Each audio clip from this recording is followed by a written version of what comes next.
জাতীয় দলের সাবেক অধিনায়ক তামিম ইকবাল বলেছেন, বিসিবি নির্বাচনে অংশ নিলে তার জয় নিয়ে কোনো সন্দেহ ছিল না। আজ রাজধানীর Lakeshore hotel club organiser association আয়োজিত সংবাদ সম্মেলনে তিনি এই মন্তব্য করেন। একই অনুষ্ঠানে ঢাকার লীগ, বিভাগীয় ও জেলার ক্রিকেটীয় কার্যক্রম বর্জনের ঘোষণা দেওয়া হয়। তামিম এবার বিসিবি নির্বাচনে অংশ নিতে মনোনয়নপত্র জমা দিয়েছিলেন, কিন্তু সরকারি হস্তক্ষেপ ও অস্বচ্ছ প্রক্রিয়ার অভিযোগে তিনি প্রার্থিতা প্রত্যাহার করেন।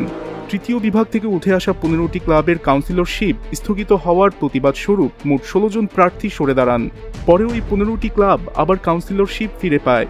বিসিবি নির্বাচনের আগের রাতে যুব ও ক্রীড়া উপদেষ্টা আসিফ মাহমুদ সজীব ভুইয়া এক ফেসবুক পোস্টে লেখেন, ধৈর্য ধরলে অনেকেই বিসিবি পরিচালক হতে পারতেন। এ বিষয়ে প্রশ্ন করা হলে তামিম বলেন, 15টা ক্লাব থাকুক বা না থাকুক, আমি যদি নির্বাচনে দাঁড়াতাম আমাকে কেউ ভোট দিত না, এটা বিশ্বাসযোগ্য নয়। আমার কাছে স্বচ্ছ নির্বাচনটাই বেশি গুরুত্বপূর্ণ ছিল। নিজের জয় নিয়ে আত্মবিশ্বাসী তামিম বলেন, আমি যদি ব্যক্তিগতভাবে দাঁড়াতাম আমি সহজেই পাশ করতাম, কারণ আমি বিশ্বাস করি আমরা সবাই ক্রিকেটের স্বার্থে আছি।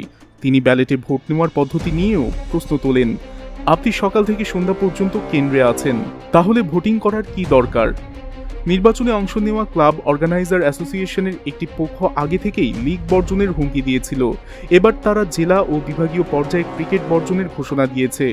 বিসিবির নতুন সভাপতি আমিনুল ইসলাম আলোচনার মাধ্যমে বিষয়টি সমাধানের প্রস্তাব দিলেও তামিম জানান, ক্রিকেট বর্জনে ক্রিকেটাররা আর্থিক সংকটে পড়তে পারেন, তবে সেটা ভাবা উচিত ছিল যারা নির্বাচন করেছেন তাদের।